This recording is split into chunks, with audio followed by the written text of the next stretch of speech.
Maharashtra police ने नक्सलियों के खिलाफ बड़े एक्शन को अंजाम दिया है। छत्तीसगढ़ बॉर्डर पर 60 जाबाज कमांडो 12 घंटे तक डटे रहे और कम से कम 27 कमांडो को ढेर कर दिया। ये मुठभेड़ गढ़चिरौली में हुई। पुलिस कमांडो ने 12 घंटे तक नक्सलियों की घेराबंदी करके 50 लाख के एक इनामी नक्सली को भी मार गिराया। खासतौर पर नक्सलियों के खिलाफ एक्शन के लिए बनी कमांडो टीम C60 ने इस ऑपरेशन को अंजाम दिया। फायरिंग में पुलिस के 4 जवान भी घायल हुए।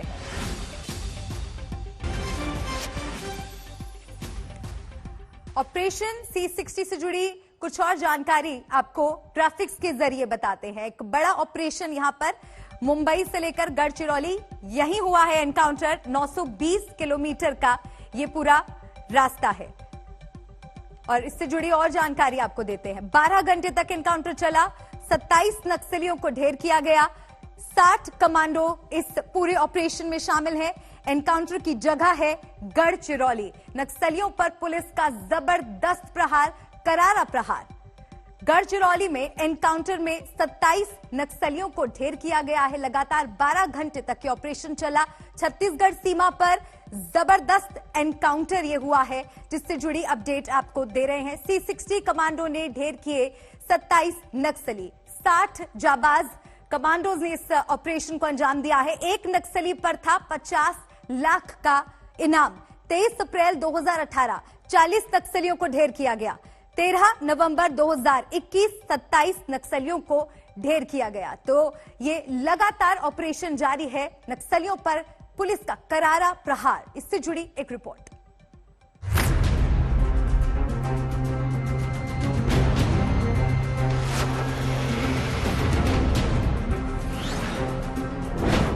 गढ़चिरौली में सबसे बड़ा ऑपरेशन। 27 नक्सलियों का सफाया। 50 लाख का इनामी मिलिंद ढेर। महाराष्ट्र के गढ़चिरौली में नक्सलियों के खिलाफ दूसरे सबसे बड़े ऑपरेशन में 27 नक्सलियों का सफाया किया गया है। महाराष्ट्र पुलिस का स्पेशल ऑपरेशन 12 घंटे तक चला। शनिवार सुबह 6 बजे शुरू हुआ और शाम करीब 6 बजे जाकर खत्म हुआ। मुंबई से 920 किलोमीटर दूर छत्तीसगढ़ सीमा से सटे गढ़चिरौली के जंगलों में हुए इस एनकाउंटर में 50 लाख का इनामी नक्सली मिलिंद तेलतुंबडे भी मारा गया। मिलिंद उर्फ दीपा उर्फ प्रवीण उर्फ अरुण उर्फ सुधीरी की काफी साल से पुलिस को तलाश थी। तेलतुंबडे काफी खूंखार नक्सली था, जिसके ऊपर 50 लाख का इनाम था। भीमा कोरेगांव दंगा केस में वो मुख्य आरोपी है। 2019 के आईईडी धमाके में भी उसकी तलाश रही है। गोरिल्ला युद्ध में उसे माहिर माना जाता है। वो इसकी ट्रेनिंग देता था। उसकी पत्नी भी माओवादी संगठन से जुड़ी रही है। 2011 में उसे गिरफ्तार किया गया था। इस ऑपरेशन के कमांडर सौम्या मुंडे थे। उन्हीं की अगुवाई में सर्च ऑपरेशन चल रहा था, तभी मुठभेड़ शुरू हो गई। सौम्या मुंडे एडिशनल एसपी हैं। वो IIT पास आउट हैं। बाद में IPS बने। इस बड़े नक्सली ऑपरेशन में पुलिस कमांडो के 4 जवान भी जख्मी हो गए, जिनमें रविंद्र नेताम, सर्वेश्वर अतराम, मेहरू कुदमेठे और टीकाराम कटांगे शामिल हैं। सभी को एयरलिफ्ट कर नागपुर के orange city hospital and research institute के क्रिटिकल केयर कॉम्प्लेक्स में भर्ती करवाया गया है। महाराष्ट्र पुलिस लगातार कोशिश करती रही है कि महाराष्ट्र से नक्सल मूवमेंट पूरी तरह से खत्म हो। लगातार हमले भी हमारे पुलिस बल पे होते रहे, कई जवान शहीद भी होते रहे, लेकिन जिस तरह का ऑपरेशन आज हुआ है उसमें बड़ी सफलता पुलिस बल को मिली है। हम सभी पुलिस वालों को बधाई देने का काम करते हैं। नक्सल मूवमेंट खत्म हो, इसके लिए सिर्फ ये नहीं कि कार्रवाई हो, प्रयास ये भी किया जाता है कि लोग सरेंडर हो जाएं, विकास हो। जिस तरह से हालात हैं बदलने का पूरा प्रयास महाराष्ट्र की सरकार कर रही है। ऑपरेशन को C60 कमांडो ने अंजाम दिया। इस स्पेशल यूनिट में 60 जांबाज कमांडो हैं, जो नक्सली ऑपरेशन के लिए ही तैयार किए गए हैं। 1 दिसंबर 1990 को इसका गठन किया गया था। उस वक्त गढ़चिरौली में एसपी रहे केसी रघुवंशी ने ये स्पेशल कमांडो यूनिट बनाई थी। मारे गए सभी नक्सलियों के शव को कोटकुल पुलिस सेंटर में रखा गया है। अभी सभी शवों की पहचान नहीं हो पाई है। इसके लिए आत्मसमर्पण कर चुके नक्सलियों की मदद ली जा रही है। ये गढ़चिरौली में दूसरा सबसे बड़ा ऑपरेशन है। इससे पहले 23 अप्रैल 2018 को पुलिस ने 2 अलग अलग मुठभेड़ में 40 नक्सलियों को मार गिराया था। गढ़चिरौली से वेंकटेश दोडम्बार के साथ आज तक। और इस खबर पर ज्यादा जानकारी के लिए बात करेंगे मेरे सहयोगी पंकज खेलकर से, पुणे से मेरे साथ जुड़ रहे हैं। पंकज, एक बड़ा ऑपरेशन इसे माना जा रहा है, ताजा अपडेट क्या है इस पूरे ऑपरेशन से जुड़ा?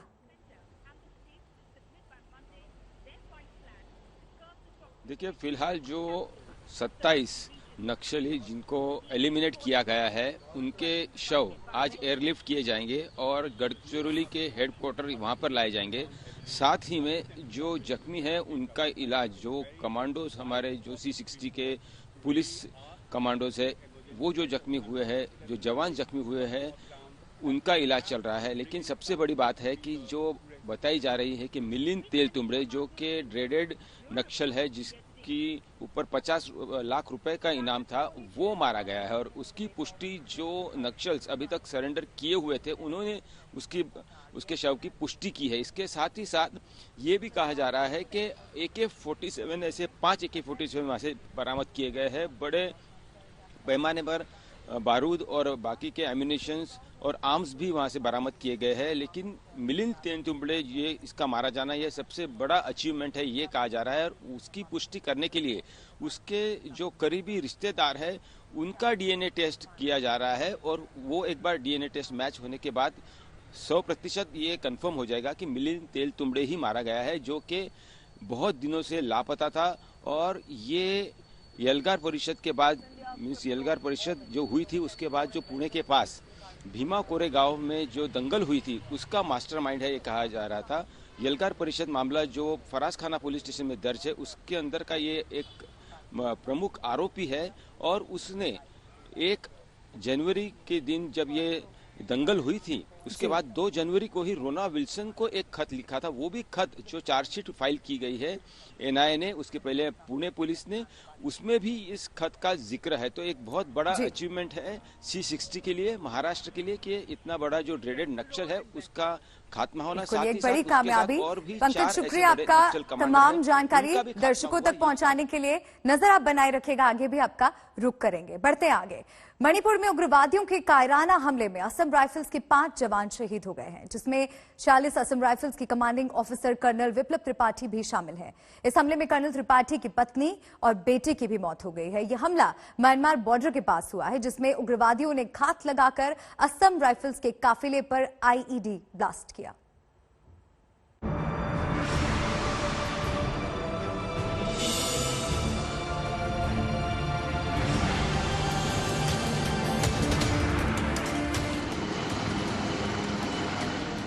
ये मणिपुर में असम राइफल्स के काफिले पर हुए उग्रवादी हमले के बाद की तस्वीरें हैं। यहां से घायल जवानों को हेलीकॉप्टर के जरिए अस्पताल ले जाया गया।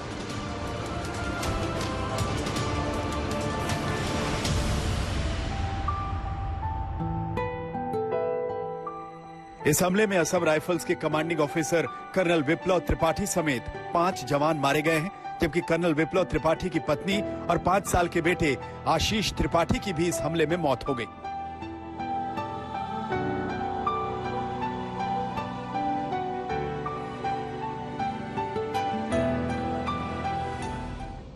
ये घटना चुराचांदपुर जिले के सिंघट में हुई, जो म्यांमार बॉर्डर से सटा हुआ इलाका है, जहां उग्रवादियों ने असम राइफल्स के काफिले पर घात लगाकर IED अटैक किया। इस हमले को उस समय अंजाम दिया गया जब 46 असम राइफल्स के कमांडिंग ऑफिसर फॉरवर्ड कैंप से वापस बटालियन मुख्यालय लौट रहे थे। उस समय उनके काफिले में कर्नल त्रिपाठी की पत्नी और बेटा भी मौजूद था, जिनकी इस हमले में मौत हुई। जानकारी के मुताबिक पहले उग्रवादियों ने IED ब्लास्ट किया और उसके बाद काफिले पर फायरिंग भी की। जानकारी के मुताबिक सेना की जवाबी कार्रवाई में हमलावर उग्रवादियों के भी घायल होने की खबर है। इस हमले में असम राइफल्स के 4 जवान घायल हुए हैं। उन्हें गोलियां लगी हैं, जिनको इलाज के लिए अस्पताल लाया गया, जहां मणिपुर के मुख्यमंत्री बीरेन सिंह भी घायल जवानों का हालचाल जानने पहुंचे। I have learned that some militant terrorist group ambushed and killed one Assam Rifles officer along with his family, and it is very unfortunate. And I strongly condemn this type of cowardly act. He was traveling along with his family, the Assam Rifles. So this type of act is strongly condemned, and mass combing operation along with the paramilitary forces and the police commandos has started in the area. इस बड़े उग्रवादी हमले में शहीद colonel Tripathi की पत्नी और बेटे की मौत हुई। असम राइफल्स के commanding officer colonel Tripathi Chhattisgarh के रायगढ़ जिले के रहने वाले थे। 41 साल के कर्नल त्रिपाठी ने रीवा सैनिक स्कूल से पढ़ाई की। उन्हें डिफेंस स्टडी में एमएससी करने के बाद सेना में प्रमोशन मिला था। कर्नल त्रिपाठी के दादा डॉक्टर किशोरी मोहन त्रिपाठी स्वतंत्रता संग्राम सेनानी थे और उनके छोटे भाई अनिल त्रिपाठी सेना में लेफ्टिनेंट कर्नल हैं। बहुत ही दुख की बात है कि रायगढ़ का होनहार बेटा विप्लव त्रिपाठी, उनकी पत्नी और बालक सभी आतंकवादियों की कायराना हरकत में शहीद हो गए। और मैं तो कल्पना करता हूं उनके माता पिता के, रायगढ़ के वरिष्ठतम पत्रकार हैं श्री सुभाष त्रिपाठी जी, उनकी पत्नी आशा दीदी त्रिपाठी जी, कि उनका कलेजा देखिए कि 2 पुत्र दोनों को इस भारत माता की रक्षा के लिए दोनों को फौज में भेज दिया। हमला बहुत खैराना था और इसमें दुख भी हो लग रहा है कि हमारे रायगढ़ जिला का गौरव भी थे कि हम जो शहीद हुए हैं उन्हीं के लोगों से आज हम सुरक्षित हैं, और इसीलिए मैं उनको दिल से याद करती हूँ। मणिपुर में हुई आतंकी घटना को लेकर प्रधानमंत्री नरेंद्र मोदी ने भी दुख जताया है। प्रधानमंत्री ने कहा है, प्रधानमंत्री ने इस हमले की कड़ी निंदा की है, शहीद सैनिकों और परिवार के सदस्यों को श्रद्धांजलि दी है। पीएम मोदी ने कहा कि शहीदों के बलिदान को कभी भुलाया नहीं जा सकेगा। रक्षा मंत्री राजनाथ सिंह ने इस हमले पर दुख जताते हुए इसे एक कायराना हरकत करार दिया, साथ ही इस हमले का जवाब देने की बात कही। देखो, जहाँ तक नॉर्थ ईस्ट का ताल्लुक है, टेररिज्म बहुत बड़े पैमाने पर कंट्रोल हो चुकी है, लेकिन जब से गलवान में स्टैंड ऑफ हुआ, टेररिज्म फिर उठ के खड़ी हो रही है। इसको एड कर रहा है, अबेट कर रहा है, ट्रेन कर रहा है, फंड्स दे रहा है चाइना, और हर प्रकार से इसकी कंडेमनेशन हो रही है।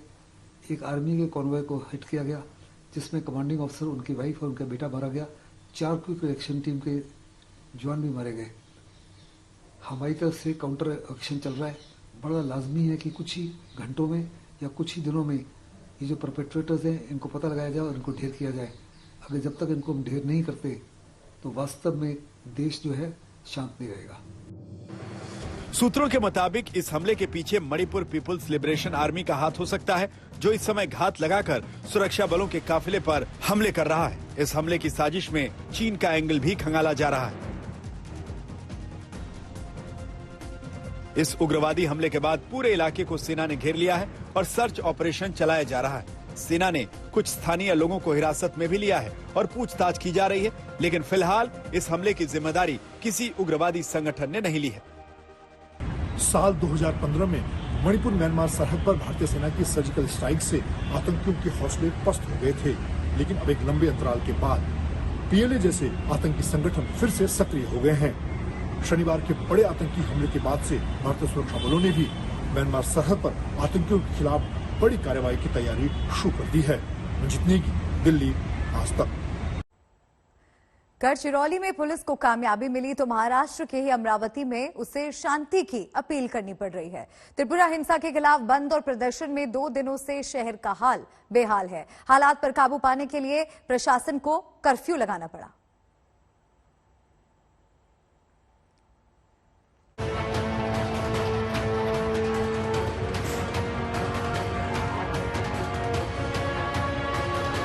जलती दुकान, धूम करती बाइकें, जमकर पथराव और नारेबाजी। ये है महाराष्ट्र का अमरावती शहर, जो त्रिपुरा की हिंसा पर 2 दिनों तक जलता रहा। शुक्रवार को एक समुदाय ने बंद का ऐलान किया तो हिंसा भड़की। शनिवार को दूसरे समुदाय ने बंद किया तो शहर जल उठा। शनिवार को हिंदू संगठन शुक्रवार की हिंसा के खिलाफ सड़कों पर उतरे तो शहर के कई इलाकों में 2 समुदाय आमने सामने आ गए। कहीं पथराव हुआ तो कहीं आगजनी। पुलिस ने मोर्चा संभाला। पठान चौक इलाके में तो हुड़दंगियों पर बार बार आंसू गैस के गोले छोड़ने पड़े। कई जगह लाठी चार्ज की नौबत आ गई। हम फिलहाल है अमरावती के पठान चौक में। यहाँ आप देख सकते हो कि यहाँ पर पुलिस ने एक्शन में आकर यहाँ पर जो आंसू गैस के गोले हैं वो छोड़ना शुरू किए। आप देख सकते हो कि यहाँ पर पुलिस आंसू गैस के गोले छोड़ती नजर आ रही है, जिसकी आवाज़ आप तक पहुंच रही होगी। और साथ ही पुलिस का एक तगड़ा बंदोबस्त यहाँ पर लगा हुआ है। फिलहाल राजकमल चौक से शुरू हुआ ये हंगामा अब पठान चौक तक आकर रुका है। हालात पर काबू पाने के लिए प्रशासन ने धारा 144 लगा दी। 3 दिनों तक इंटरनेट सर्विस भी बंद रही। 144 धारा लगाई है स्वयं सीपी से, और हमारा सब स्टाफ अदर डिस्ट्रिक्ट का भी आया है। अभी नागरिकों से यही आह्वान है कि वो शांतता से ले। सब जगह हर जगह पुलिस तैनात है, बंदोबस्त लगा हुआ है। अब किस तरह की स्थिति है सर, किस तरह का आह्वान करोगे? अभी मैं नागरिकों से आह्वान करूँगा कि आप शांततामय रहे और अफवाहों पर विश्वास मत करें। हालात पर काबू करने के लिए राज्य की मंत्री यशोमती ठाकुर भी सड़कों पर निकल पड़ी। यशोमती ठाकुर ने कई इलाकों का दौरा किया। नहीं लगाया, डॉक्टर के पास नहीं गए क्या? डॉक्टर नहीं, डॉक्टर के पास ले जाओ, अपने गाड़ी में ले जाओ। ये पैरी तक के घर तक के अंदर घुसने की कोशिश। हमारे जिले को पिछले कई साल से हम लोग एक इंडस्ट्रियल जिला करके हम लोग इसकी प्रतिमा यहाँ पे बढ़ा रहे हैं, और ऐसे माहौल में यदि ऐसा कुछ होता है, जो कल हुआ वो भी निंदनीय है और जो आज हुआ वो भी निंदनीय है। लेकिन जो हो गया वो हो गया, इसके बाद में ऐसा नहीं होना चाहिए। अमरावती में लगातार शांति की अपील की जा रही है। महाराष्ट्र के गृह मंत्री दिलीप वासले पाटिल ने बीजेपी नेता और पूर्व सीएम देवेंद्र फडणवीस से भी बात की। सूबे के डीजीपी ने भी वीडियो जारी कर शांति की अपील की है। अमरावती और मेरे सहयोगी मुस्तफा मुंबई से जुड़ गए हैं, सीधा उनका रुख करते हैं। मुस्तफा, अमित शाह ने जो नक्सल प्रभावित राज्य हैं उनके सीएम के साथ बैठक की थी और टारगेट सेट किया था कि 1 साल तक खात्मा हो जाएगा। क्या उसी मिशन के तहत लगातार ऑपरेशंस चलाए जा रहे हैं? जी बिल्कुल, गढ़चिरौली में हुए नक्सल ऑपरेशंस की अगर आप बात कर रही हैं तो इसमें आप कह सकती हैं कि ये जो पुलिस है स्टेट की और C60 कमांडोज है उनकी एक बड़ी उपलब्धि है, क्योंकि जो इनिशियल रिपोर्ट सामने आ रही है उसमें ये माना जा रहा है कि क्योंकि नक्सल कैडर के सीनियर लोग शामिल थे, इसीलिए 40 से 50 नक्सली उस जंगली इलाके में मौजूद थे। और उसके बाद जो पेट्रोलिंग पार्टी थी C60 कमांडोज की, वो 15 से 16 लोगों की थी। उसके बाद जब फायरिंग शुरू हुई तो हेलीकॉप्टर द्वारा बैकअप भेजा गया। नक्सलियों के जो एग्जिट के या भागने के रास्ते थे वो ब्लॉक किए गए और उसके बाद इस बड़े ऑपरेशन को अंजाम दिया गया। तो एक बात तो सही है कि आज आप इस साल की मई से देखेंगे तो स्थिति है कि त्रिपुरा हिंसा के खिलाफ बंद और प्रदर्शन में 2 दिनों से शहर का जो हाल है वो बेहाल था। इस वक्त अगर ताजा तस्वीर की बात की जाए तो हालात कैसे लग रहे हैं? जी बिल्कुल, जो पुलिस ऑफिसर है अमरावती के उनका ये कहना है कि स्थिति अभी भी नाजुक है, लेकिन शांतता जो है वो बरकरार रखने में वो लोग कामयाब हुए हैं। कल से जब से कर्फ्यू लगा है उसके बाद जो इंटरनेट कनेक्शन है वहां पर वो शटडाउन कर दिया गया था। अब स्थिति जो है वो नॉर्मल हो रही है। फिलहाल अमरावती में अगर आप देखेंगे तो इनडेफिनेट कर्फ्यू है और उसके साथ साथ सिर्फ असेंशियल सर्विसेज को ही मूवमेंट की इजाजत दी गई है। वहां पर जो आप कह सकते हैं राइट कंट्रोल फोर्सेज है स्टेट की, उसकी 4 प्लेटून भेजी गई है ताकि स्थिति को कंट्रोल किया जा सके। क्योंकि कल जो बीजेपी द्वारा बुलाया गया प्रदर्शन था उसमें देखा गया कि जब स्थिति हाथ से बाहर गई तो लोकल पुलिस की जो तैनाती थी वो कम पड़ रही थी। कहीं ना कहीं ऐसा ना हो इसलिए एक्स्ट्रा पुलिस वहां पर डिप्लॉय की गई है। ठीक है, शुक्रिया मुस्तफा। ये तमाम अपडेट दर्शकों तक पहुंचाने के लिए नजर बनाए रखिएगा। आगे भी रुक करेंगे, आगे बढ़ते हैं। त्रिपुरा के डिप्टी सीएम ने कहा है कि त्रिपुरा हिंसा को लेकर अफवाहें फैलाई जा रही हैं। उनके राज्य में पूरी तरह शांति है, राज्य में हिंसा का कोई इतिहास नहीं है। ये बड़ी खबर आपको बता रहे हैं। डिप्टी सीएम जिष्णुदेव वर्मा ने साफ कहा है कि कोई मस्जिद नहीं जलाई गई है। त्रिपुरा हिंसा को लेकर अफवाह फैलाई जा रही है। त्रिपुरा के डिप्टी सीएम ने यह दावा किया है कि राज्य में पूरी तरह से शांति बहाल है, त्रिपुरा में कोई मस्जिद नहीं जलाई गई है। ये बयान आया है डिप्टी सीएम की तरफ से। तो ये बड़ी खबर आपको बता रहे हैं, त्रिपुरा के डिप्टी सीएम का बयान। त्रिपुरा हिंसा को लेकर अफवाहें फैलाई जा रही हैं, उनके राज्य में पूरी तरह से शांति है। महाराष्ट्र के दुई तीन शहर है, 2-3 शहर में महाराष्ट्र में कल पत्थरबाजी हुआ त्रिपुरा का नाम में, और कुछ दंगा हमारा करने की कोशिश कर रहे हैं।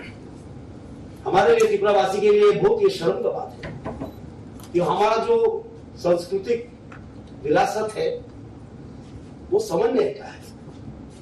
हिंदू, मुस्लिम, बौद्ध, क्रिश्चियन, हम लोग बहुत दिन से एक साथ चल रहे हैं और अच्छे से चल रहे हैं। रिलीजियस दंगा का कोई हिस्ट्री नहीं है त्रिपुरा में। ये हमारा त्रिपुरा का इतिहास का गरिमा है। कुछ आदमी लोग कुछ आके इसको नष्ट करने की कोशिश कर रहे हैं। एक नैरो राजनीति के लिए फेक पिक्चर्स, फेक न्यूज जो दूसरे देश के हैं वो दिखा रहा है।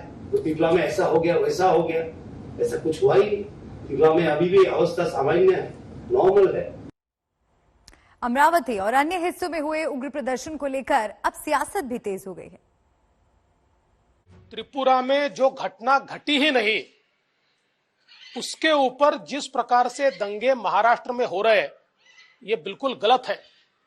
त्रिपुरा की जिस मस्जिद को जलाया, इस प्रकार की अफवाह उठाई गई, वहां की पुलिस ने उस मस्जिद के फोटो भी जारी किए हैं और सोशल मीडिया पर जाली फोटो जो दिए हैं उसका भी पर्दाफाश किया है।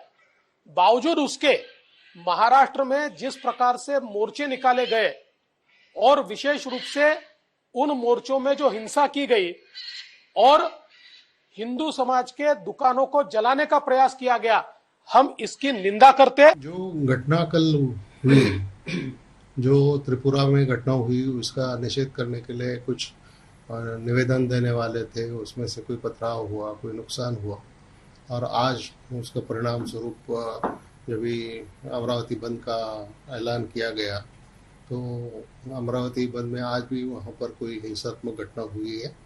तो मैं इसका निषेध करता हूँ कि ये ठीक नहीं है। इससे समाज का स्वास्थ्य बिगाड़ने का काम कोई भी नहीं। बहरहाल राजनीतिक बयानबाजियां जारी हैं।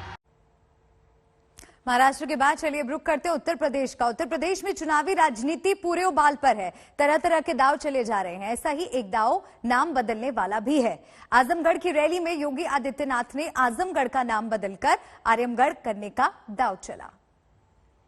भाइयों बहनों, यह विश्वविद्यालय जो आज यहां पर जिसकी आधारशिला रखी जा रही है, यह विश्वविद्यालय आजमगढ़ को सचमुच आर्यमगढ़ बना ही देगा, इसमें अब कोई संदेह होना ही नहीं चाहिए। भारतीय जनता पार्टी के लोग आजमगढ़ का विकास देखने गए थे। जो सरकार नाम बदलती हो, शिलान्यास का शिलान्यास करती हो, उद्घाटन के उद्घाटन करती हो, 4.5 साल के बाद भी मुख्यमंत्री जी ने आजमगढ़ में कोई अपना किया हुआ शिलान्यास का उद्घाटन नहीं किया, उनसे क्या विकास की उम्मीद करोगे? और जाते समय जब समय खत्म हो गया है, तो इसलिए इस समय उनकी कोई घोषणा जनता भरोसा नहीं करेगी। मुख्यमंत्री जी को नाम ही बदलना आता है, रंग बदलना आता है।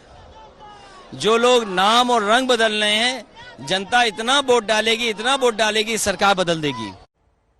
यूपी चुनाव में नाम वर्सेस काम की जंग तो चल ही रही है, दूसरी तरफ जिन्ना का मसला भी जोर शोर से उठ रहा है। बीजेपी के तमाम बड़े नेता यूपी के चुनाव में जिन्ना को जिंदा करने की कोशिश में लगे हैं। उनके जैम का मतलब है जैसे जिन्ना, ए से आजम खान और एम से मुख्तार। अब भाई आप मुझे बताओ, आपको भाजपा का जैम चाहिए या समाजवादी पार्टी का चाहिए? ये लोग उत्तर प्रदेश का भला नहीं करते। जात पात में बांटना, दंगे कराना, तुष्टीकरण करना और वोट बैंक की राजनीति को आगे बढ़ाना। जैसे ही चुनाव आया है, अखिलेश जी को जिन्ना बहुत महान दिखने लगे हैं। श्री अखिलेश यादव जी, जो मैं उनको श्री अखिलेश अली जिन्ना कहूं तो कोई गलत नहीं होगा, समाजवादी पार्टी पूरी नमाजवादी पार्टी बनकर के देश के लिए बलिदान देने वालों का अपमान किया है, देश की को आज़ादी दिलाने वालों का अपमान किया है और इसके लिए उनको देश से माफ़ी मांगनी चाहिए। और मोहम्मद अली जिन्ना का नाम लेकर के समाजवादी पार्टी का असली चेहरा जनता के सामने आ गया, उन्हें देश से माफ़ी मांगनी चाहिए। चलिए आज की एक और अहम खबर आपको बता दें, गृह मंत्री अमित शाह आज दक्षिण क्षेत्रीय परिषद की बैठक की अध्यक्षता करेंगे। इस बैठक में शामिल होने कल ही तिरुपति पहुंचे और सीधे बालाजी के दर्शन करने चले गए।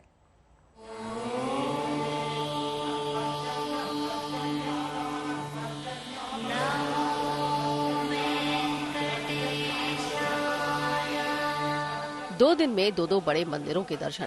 काशी दौरे पर गृह मंत्री ने बाबा विश्वनाथ के दर्शन किए और 2 दिन बाद ही अमित शाह तिरुपति के द्वार पर पहुंच गए।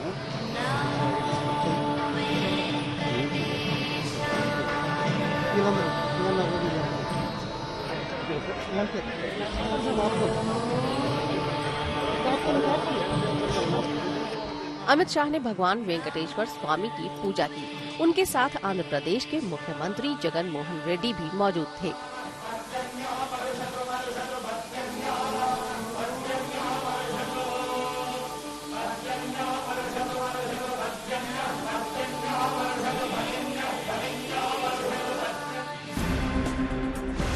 शनिवार शाम ही अमित शाह तिरुपति पहुंचे, जहां आंध्र प्रदेश के मुख्यमंत्री जगन मोहन रेड्डी ने उनकी अगवानी की। तिरुपति में आज दक्षिणी क्षेत्रीय परिषद की 19वीं बैठक है। गृह मंत्री अमित शाह इस बैठक की अध्यक्षता करेंगे। दक्षिणी क्षेत्रीय परिषद में आंध्र प्रदेश, तमिलनाडु, कर्नाटक, केरल, तेलंगाना और केंद्र शासित प्रदेश पुडुचेरी, लक्षद्वीप और अंडमान एवं निकोबार द्वीप समूह शामिल हैं। दक्षिणी क्षेत्रीय परिषद की बैठक में सीमा विवाद, सुरक्षा और बुनियादी ढांचे से संबंधित मामले जैसे सड़क, परिवहन, उद्योग, पानी और बिजली सहित कई मुद्दों पर चर्चा होगी। आशीष पांडे के साथ ब्यूरो रिपोर्ट, तिरुपति आज तक।